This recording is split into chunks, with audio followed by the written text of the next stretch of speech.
questions I get asked is, do I have ADD? I think I have ADD. People say this when they are forgetful. They don't remember what's happening. They miss appointments or a lot's going on. They just can't seem to keep up. They're procrastinating. They're doing all type of things. And of course, it's always a possibility, but there's a lot more to ADD than people really realize.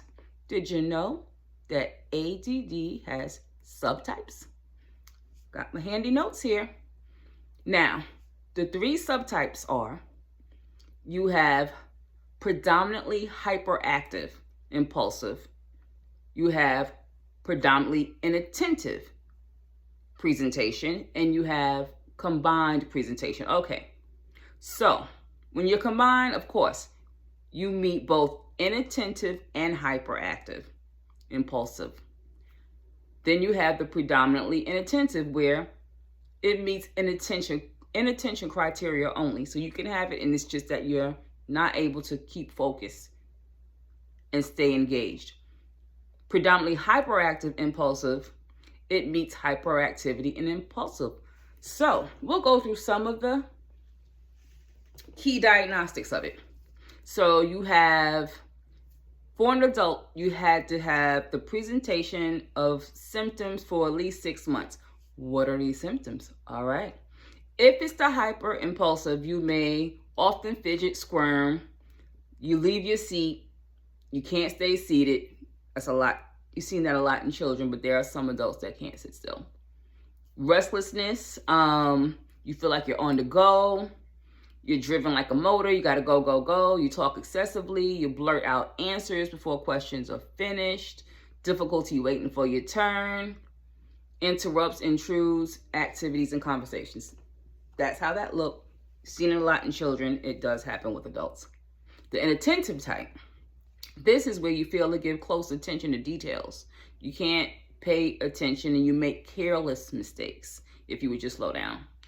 Trouble sustaining attention in tasks, doesn't seem to listen when spoken to directly, doesn't follow through on instructions, difficulty organizing task activities, avoids dislikes requiring sustained mental effort, loses things necessary for tasks like your keys, phone, easily distracted by the external stimuli.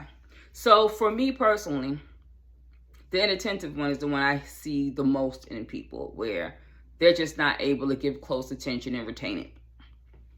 Now, the thing for me is I ask them many questions, because any mental health provider, you want to go to a licensed provider, you want to have an assessment.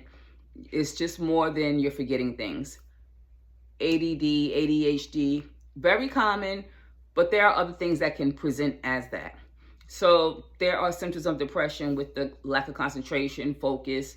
There are other issues, anxiety. There are different things that could present and go on in your life that present, and you may feel you have ADD, ADHD. You don't know.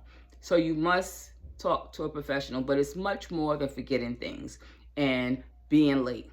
It could be that, but it could be other things. So you want to rule out medical issues, and you want to make sure you have the proper evaluation. And if there's a consideration of medication, you want to make sure what type you have, if you have it at all. So do you have ADD? I don't know. It could be many things, but it needs to be established and confirmed by a mental health provider, a licensed mental health provider. And I hope that's helpful. It's way bigger. A lot of people don't know there's 3 different types of ADD. Okay? It has 3 subtypes. It's not just forgetfulness. It's a bigger deal than that. Hopefully that was helpful.